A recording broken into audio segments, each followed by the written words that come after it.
मोक्ष मार्ग में चलने वाले या भगवत प्राप्ति के मार्ग में चलने वाले साधु जनों का, भक्तों का पहला पड़ाव होता है कि अपनी निष्ठा परिपक्व करे।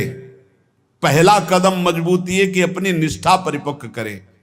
कोई तुम्हें साथ नहीं देगा, कोई तुम्हारा इस मार्ग में मित्र नहीं होगा। जिसको मित्र बनाओगे वो घसीट लेगा प्रपंच की तरफ। आपको अकेले चलना है। आज तक का पूरा खुद का अनुभव है, इस मार्ग में अकेले चलना है। इस मार्ग में हमको मरना है। जीवित मर जाए उलट आप में समा यह है दिलगिरी। हर समय कष्ट, 1 मिनट का कष्ट, हर समय का कष्ट, पूरे जीवन का कष्ट। मृत्यु जब तक नहीं होगी तब तक का कष्ट। लेकिन उस कष्ट से ना उदास, ना निराश, ना हताश, पूरे जीवन की बात है। जब साधक पहले पड़ाव में दृढ़ हो जाता है, पहला पड़ाव यही है, सुख की तरफ आकर्षित नहीं होना, दुख से हमें मुख नहीं मोड़ना, तब उसे साधकों को सत्संग मिलता है, शुद्ध संत संग। उस संत संग से शुभेच्छा जागृत होती है, मुझे भगवत प्राप्ति करनी है। पहला पड़ाव तुम्हें सुख घसीटेगा, कदम नहीं बढ़ा देना सांसारिक सुख की तरफ। दुख तुम्हें भयावह लगेगा, कदम उसी की तरफ बढ़ाना। यह है भगवत प्राप्ति के मार्ग का पहले साधक का कदम। पकड़ो, सुख घसीटेगा, सुविधाएं घसीटेंगी, सुख सुविधा की तरफ कदम नहीं बढ़ाना। दुख घसीटेगा, भयावह दिखाई देगा, चलो दुख की तरफ चलो। और जिसने दुख की तरफ कदम बढ़ा दिया भगवत मार्ग में, वो महासुख को प्राप्त हुआ। दूसरा उसको क्या संग? संत संग मिलता है, विशुद्ध संत संग। उससे शुभेच्छा जागृत होती, अशुभ कर्मों का त्याग और भगवत प्राप्ति की प्रबल इच्छा। ऐसे पुरुष को प्रापंचिक रिश्ते नातेदारों से बैठकर बात करना, ये सब कुछ अच्छा नहीं लगता। पहला पड़ाव भोगों की सुविधा मिलेगी उसकी तरफ से ना बोलना है। दुख है परमार्थ में, ये दिखाई दे रहा है आपको, लेकिन दुख नहीं, महासुख है। जैसे संसार में सुख है ये दिखाई दे रहा है, लेकिन ये भगवान कह रहे हैं दुखालय है, इधर सुख नहीं है। परमार्थ में दुख दिखाई दे रहा है, लेकिन इधर महासुख है, इधर कदम बढ़ाओ परमार्थ की तरफ। दूसरा, जे ही कदम बढ़ाओगे तो सच्चे संतों का संग मिल जाएगा, पहचान, शुभेच्छा जागृत हो जाएगी। पापाचरणों का त्याग और भगवत मिलन की, शुभ कर्मों की अंदर प्रबल इच्छा जागृत होगी। तीसरा, उसे बद्ध पुरुषों का संग अच्छा नहीं लगेगा। ये रिश्तेदार, नातेदार, सांसारिक भोगों में फंसे हुए लोग, ये अच्छा नहीं लगेगा। भले वो संसार के बीच में रह रहा है, लेकिन उसको इनसे प्रपंच की बातें करना, संसार के लोगों की रिश्ते नाते की बातें ये अच्छा नहीं लगता। आंतरिक जब मन का आकर्षण भोगों की तरफ होता है, उस भोगों से मन को जलाते हुए परमार्थ की तरफ चलना है। क्या जाने संसारी पुरुष, इनको तो जब जो इच्छा हुई सो भोग लिया, ये क्या जाने चढ़ाई को, ये तो खिसकते हुए गए नरक की तरफ। और वो जब साधक संभल कर चलता है तब इनको लगता है नहीं नहीं, परमार्थ में इतनी ऊंचाई पर नहीं, भ्रष्ट करने के लिए वो उपदेश देते। तो बद्ध पुरुषों का संग ऐसे साधकों को अच्छा नहीं लगता। उसको अच्छा लगता है भगवत प्रेमी महात्माओं का संग, भगवत मार्ग की चर्चा करने वाले, कैसे हम माया पर विजय प्राप्त करें, कैसे भगवान से अनुराग प्राप्त करें। सजाती संतों का संग अच्छा लगने लगता है, और उसमें संतों के प्रति जो भाव आया उससे सद्गुणों की वृत्ति बढ़ने लगती है। सद्गुण जो भगवान को प्रसन्न करे, सद्गुण जो भगवान की प्रीति प्रदान करे। प्रपंच से पूरा मन हट जाता है उस साधक का। चौथी स्थिति आई, प्रपंच से पूरा मन हट जाता, बिल्कुल अच्छा नहीं लगता। जैसे स्वप्न झूठा, ऐसे संसार झूठा दिखाई देने लगता है। उमा कहूं मैं अनुभव अपना, सत हरि भजन जगत सब सपना। तब उसका हृदय बहुत ध्यान देने योग्य, भगवान अपनी तरफ घसीटने लगते हैं। इतनी स्थिति के बाद ये संयोग वही बनाते हैं। श्री तुकाराम जी कहते हैं, फिर चित्त ऐसा घसीटते हैं, देव वसे ज्याचे चित्तिम त्याची घड़ावी संगति, ऐसा चित्त घसीटा कि अब तड़पड़ाहट प्रकट हो गई, व्याकुलता प्रकट हो गई भगवत मिलन की चाह की। फिर भगवान सिद्ध सदगुरुदेव की समर्पण वृत्ति करवाते हैं। इसके बाद, इतने के बाद सिद्ध सदगुरुदेव की समर्पण वृत्ति कराते हैं। और जहां सिद्ध सदगुरुदेव की समर्पण वृत्ति हुई, उसके आचार विचार चिंतन सब उसी कोटि होने लगे। महापुरुषों का प्रभाव होता है कि बहुत कम समय में, जो हजारों वर्ष की साधना से नहीं होता, कम समय में परिवर्तन प्रारंभ होना शुरू हो जाता है। उसमें वो सब सामर्थ्य आने लगती, वो सद्गुण आने लगते हैं जिससे वो प्रभु को रिझा सके। श्री तुकाराम जी कहते, फिर ऐसे जब महापुरुष का संग लाभ हुआ तो अवलंब दृढ़ हो गया, शरणागति पुष्ट हो गई, आत्मसमर्पण पुष्ट हो गया। उसके अंदर ये बातें आने लगी। उपास्य, जो संप्रदाय अनुसार इष्ट देव प्राप्त हुए, उन इष्ट देव में सर्वभाव, श्री राधा वल्लभ मेरो प्यारो, जैसे यहां कह रहे पंढरपुर निवासी पांडुरंगा में पूर्ण आसक्ति, ऐसे वृंदावन निवासी श्री राधा वल्लभ लाल में पूर्ण आसक्ति। बस राधा वल्लभ लाल को हृदय ध्यान मुख नाम, मेरो प्यारो राधा वल्लभ मेरो प्यारो, सर्वोपरि सबहिन को ठाकुर, सब सुखदान हमारो प्यारो, मेरो प्यारो राधा वल्लभ मेरो प्यारो। अपने उपास्य देव में जब सदगुरुदेव की प्राप्ति हुई तो ऐसे चित्त आसक्त हो गया, हटाए नहीं हट सकता, प्राण प्यारे एकदम, वो हृदय का विषय। दूसरा, अपने आचार्य की वाणी में अपने इष्ट का जो जस गाया गया है, जैसे श्री तुकाराम जी कह रहे हैं श्रीमद् भागवत और श्रीमद् भगवत गीता, क्योंकि विठ्ठल भगवान श्री कृष्ण, तो श्रीमद् भागवत और श्रीमद् भगवत गीता प्राणों से भी अधिक प्यारी। ऐसे श्रीमद् चतुरासी जी, श्रीमद् राधा सुधा निधि, ये प्राण से भी अधिक प्यारी। सिद्ध सदगुरुदेव के मिलने पर इष्ट देव में परमासक्ति और इष्ट ग्रंथ में परमासक्ति। चतुरासी जी तो ऐसे हो जानी चाहिए जैसे कक्षा 1, 2, 3, 4 में ककहरा मात्रा पहाड़ा याद हो जाता है ना, ऐसे याद हो जानी चाहिए चतुरासी जी। इष्ट ग्रंथ कंठ में विराजमान हो जाना चाहिए। तीसरा, ये अभेद भक्ति है। जैसे लोगों को, ज्ञानी जनों को ये बात बनी रहती है कि भक्ति करने वाले भेदभाव से युक्त रहते हैं। श्री तुकाराम जी कह रहे हैं ये अभेद भक्ति है। ये द्वैत से आगे अद्वैत और अद्वैत पद में स्थित मोक्ष सुख के भी त्यागी ये भक्तजन होते हैं। बड़ी ऊंची स्थिति होती है प्रेम की।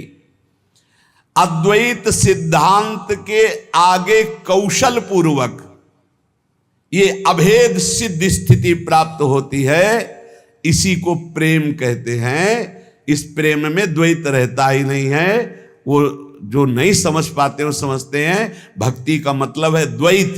द्वैत नहीं, अभेद भक्ति, अद्वैत भक्ति, मोक्ष के परे की भक्ति और अभेद को सिद्ध करके प्रेम में स्थित हो जाना।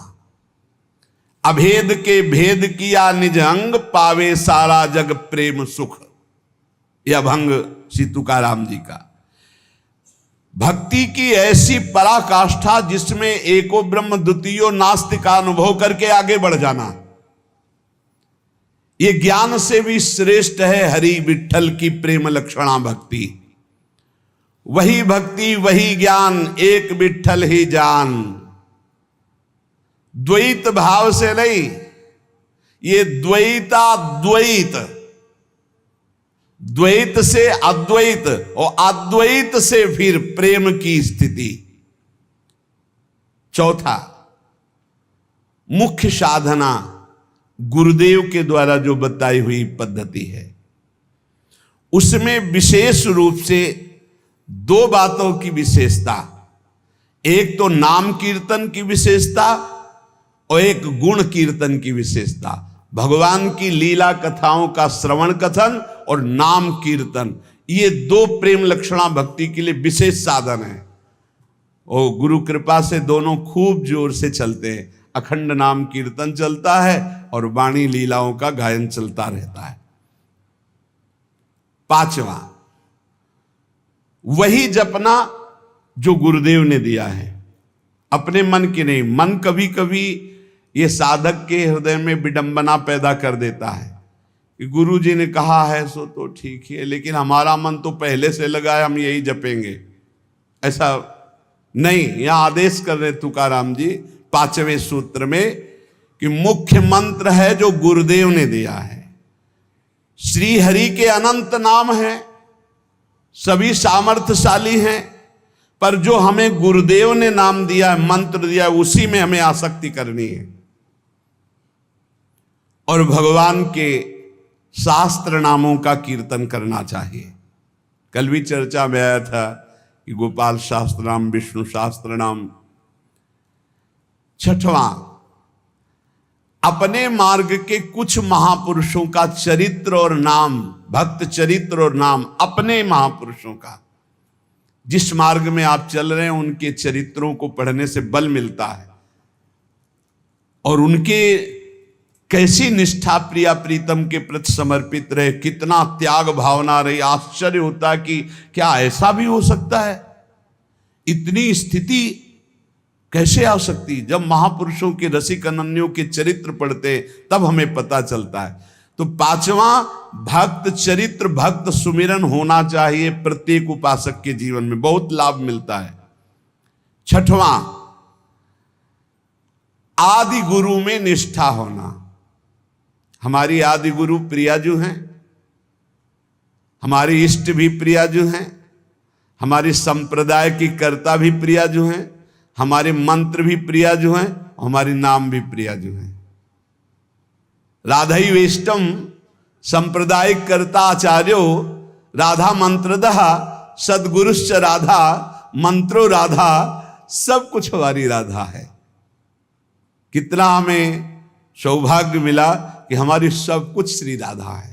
मंत्र भी राधा, नाम भी राधा, मंत्रदाता गुरु भी राधा, आचार्य भी राधा, संप्रदाय स्थापना करने वाली भी राधा, और जो इष्ट देव हैं वो भी राधा, और हमारा निवास स्थान भी राधा चरणारविंद। श्री राधा जुग चरण निवास, जस वर्णो हरिवंश विलास।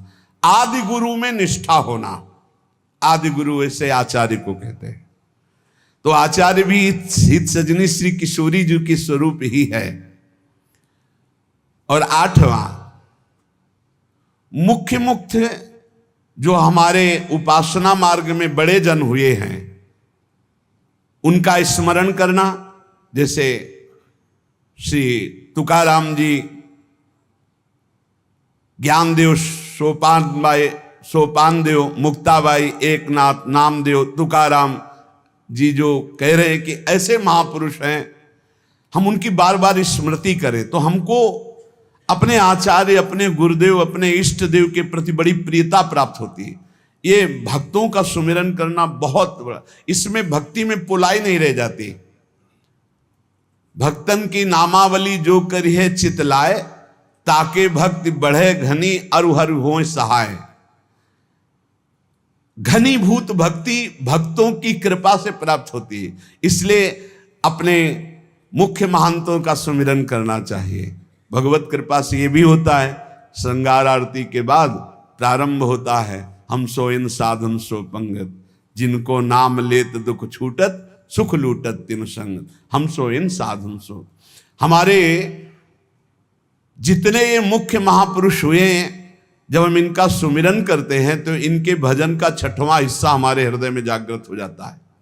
ये हमने महापुरुषों से सुना है। हम जिन महापुरुष का चरित्र पढ़ते हैं, जिस महापुरुष का स्मरण करते हैं, उसके भजन का छठवां हिस्सा, तभी तो माया पर विजय प्राप्त करके भगवत प्राप्ति करते हैं। नवा, प्रधानता कीर्तन अपने आचार्य प्रदत्त कीर्तन की ही रखनी चाहिए, कोई मनमानी नहीं। जैसे तुकाराम जी, जय जय राम कृष्ण हरि, जय जय राम कृष्ण हरि, जय विठल जय विठोवा, जय जय राम कृष्ण हरि। अपने आचार्य अपने गुरुदेव के द्वारा दिया हुआ कीर्तन। जैसे अपने लोग जय जय राधा वल्लभ श्री हरिवंश, जय जय श्री वृंदावन श्री बनचंद महाप्रभु हरिवंश चंद्र जी के प्रथम पुत्र का जो यहाँ के तिलकैत अधिकारी हुए, और बनचंद कहते पिया प्रीतम को, वृंदावन के चंद्रमा श्री श्यामा श्याम, जो जैसा भाव कर पावे। बनचंद जो नाम रखा गया वो प्रिया प्रीतम के ही उससे रखा गया, प्रिया वृंदावन के चंद्रमा श्री प्रिया प्रीतम, ये नाम रखा गया महाप्रभु के बड़े पुत्र का। जैसे श्री कृष्ण चंद्र जी महाराज, श्री गोपी नाथ जो महाराज, तो ये सब प्रभु के ही नाम तो रखे गए। तो ये जो बनचंद है ये प्रिया प्रीतम का संबोधन है कि प्रिया प्रीतम जो वृंदावन के चंद्रमा युगल चंद्र हैं, जय जय राधा वल्लभ श्री हरिवंश, जय जय श्री वृंदावन श्री वंचन। तो प्रधानता अपने आचार्य गुरुदेव प्रदत्त कीर्तन की ही रखे कीर्तन में। और पूज्य जितने विश्व के संत महात्मा हैं, विश्व के, भारत के ही नहीं, अतिथि संत भक्त, ये सब जो श्री कृष्ण से संबंध मानने वाले हैं, ये सब हमारे पूज्य हैं। ऐसी सदैव भावना रखे।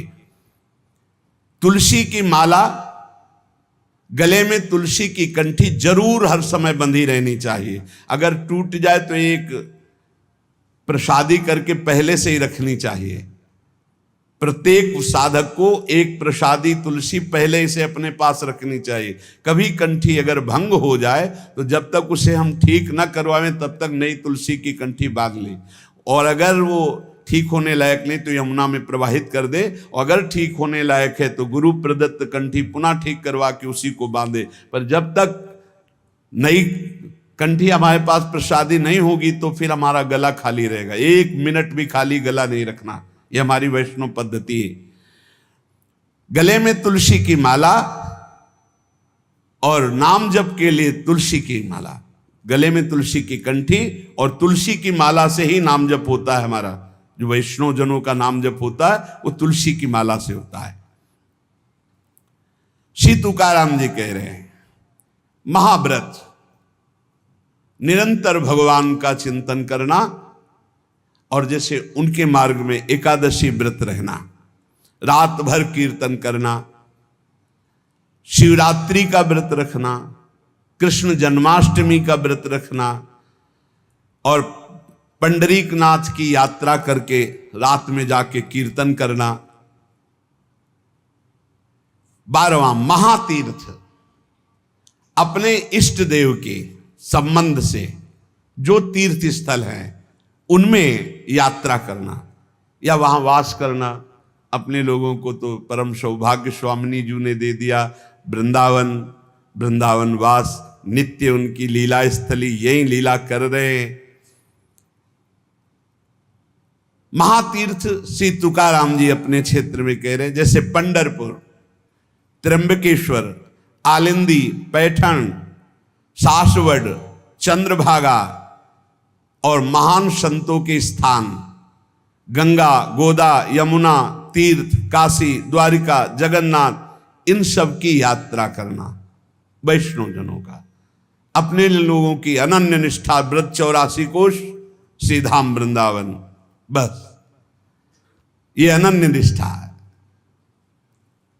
13वां वर्ज, ये बातें कभी नहीं होनी चाहिए वैष्णव में।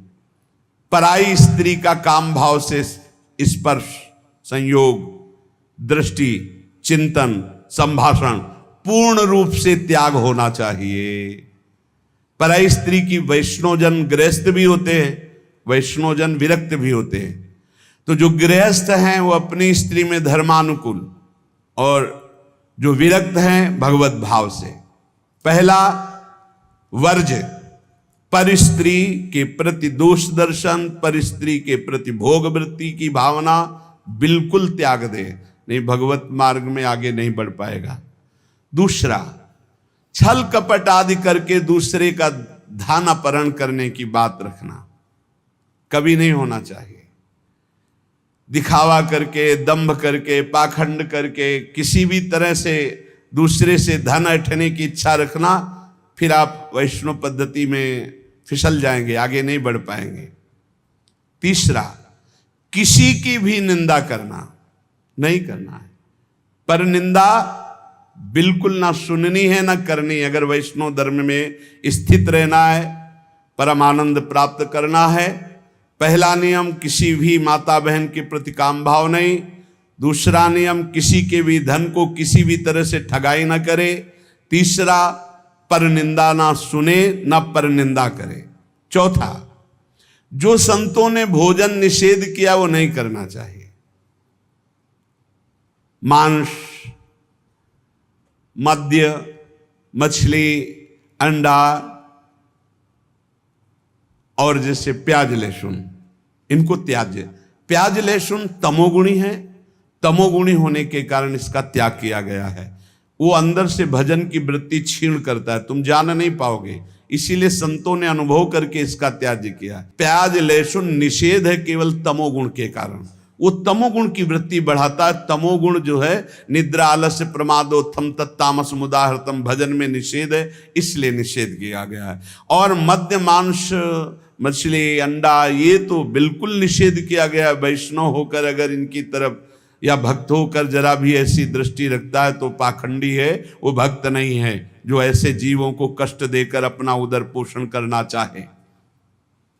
पांचवा, वर्ज में मन से, वाणी से, शरीर से किसी की हिंसा न करे। ये काया वाचा मानुषा अगर किसी को दुख देता है तो भगवत मार्ग में नहीं चल पाएगा। इसलिए भगवत मार्ग पुष्ट करने के लिए स्वयं कष्ट सहे, दूसरों को कष्ट न दे। आचरण, जो अपने धर्म के आचरण उन्हीं का पालन करे। जो हमारे गुरुदेव ने, हमारे आचार्य ने हमारा दिनचर्या बना दी, जो हमारा नियम बना दिया, हमको उसी के अनुसार चलना है। अपने आचार्य प्रदत्त धर्म में स्थित रहने में कभी संकोच न करें।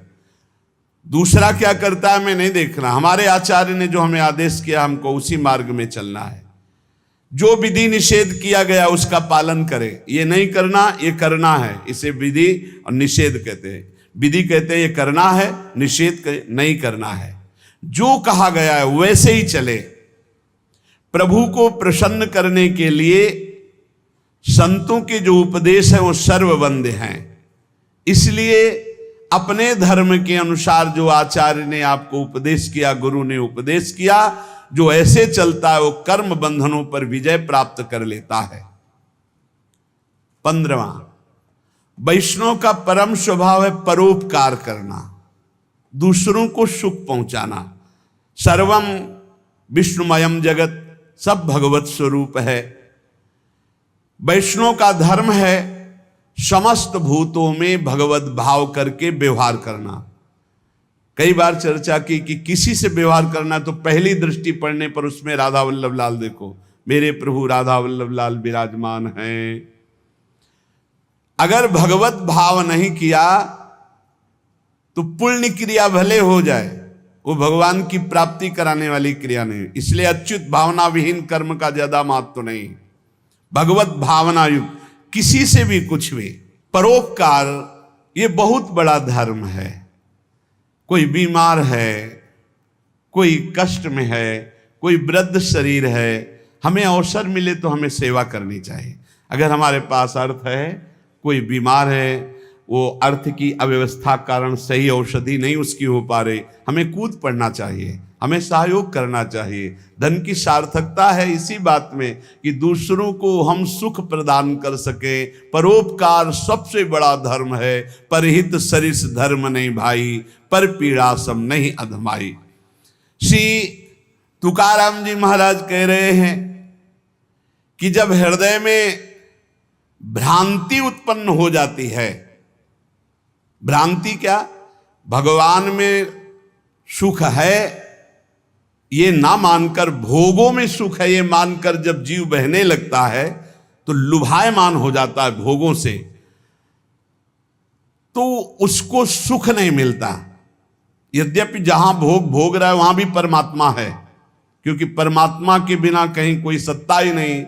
तो कह रहे हैं वो ऐसे लोग हैं जैसे जोंक या चीचड़,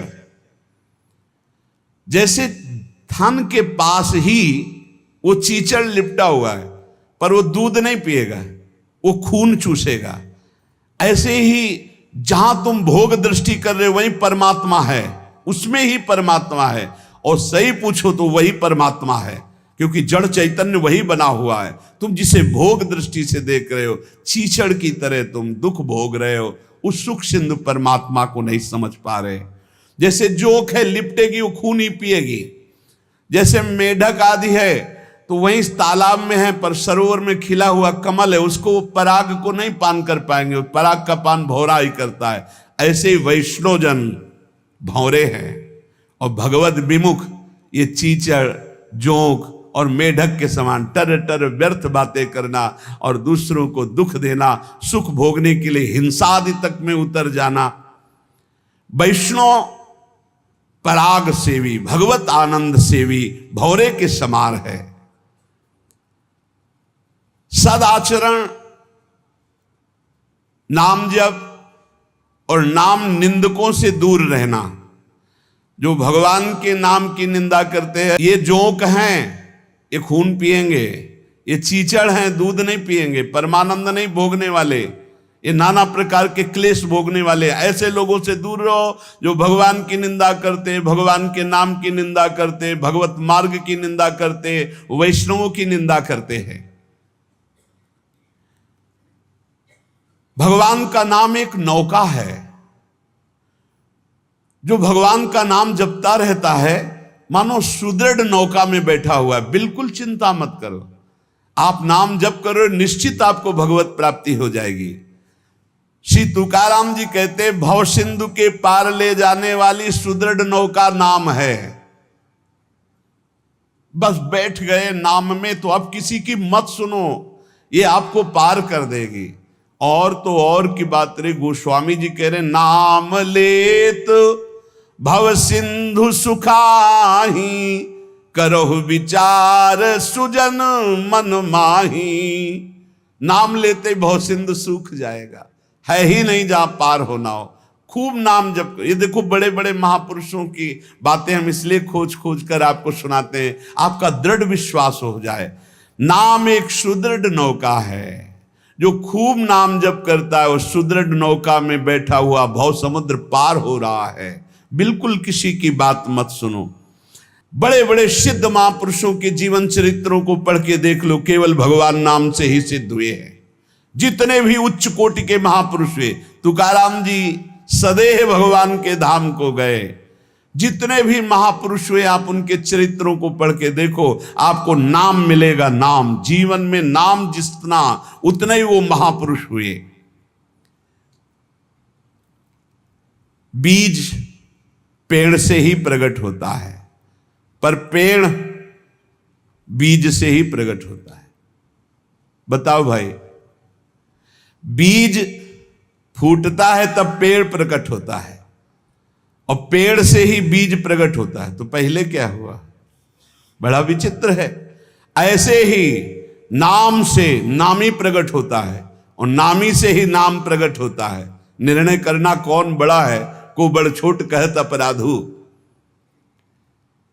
तुकाराम जी कहते हैं पेड़ के पेट में बीज है तभी तो फल रूप में आकर फिर बीज बनता है, और बीज के पेट में पेड़ समाया हुआ है। ऐसे ही भगवान में नाम विराजमान है तभी परिचय होता है, और नाम में भगवान विराजमान है तभी दर्शन होता है। नाम को पकड़ लो। निर्णय करना बड़ा मुश्किल है कि पहले पेड़ कि पहले बीज। क्योंकि बीज के बिना पेड़ नहीं और पेड़ के बिना बीज नहीं।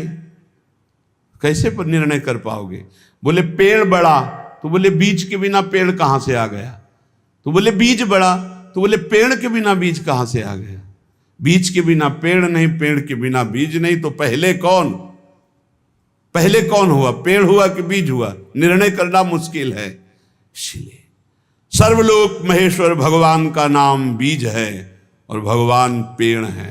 ऊर्ध्वमूल मधा शाखा मस्वत्तम प्राहुरभ्यम, गीता जी में कह रहे उसी पेड़ का बीज है नाम, और उसी नाम के पेट में पूरे के पूरे भगवान के ज्ञान वैराग्य भक्ति रूप लीला सब समाया हुआ है। बीज है भगवान का नाम।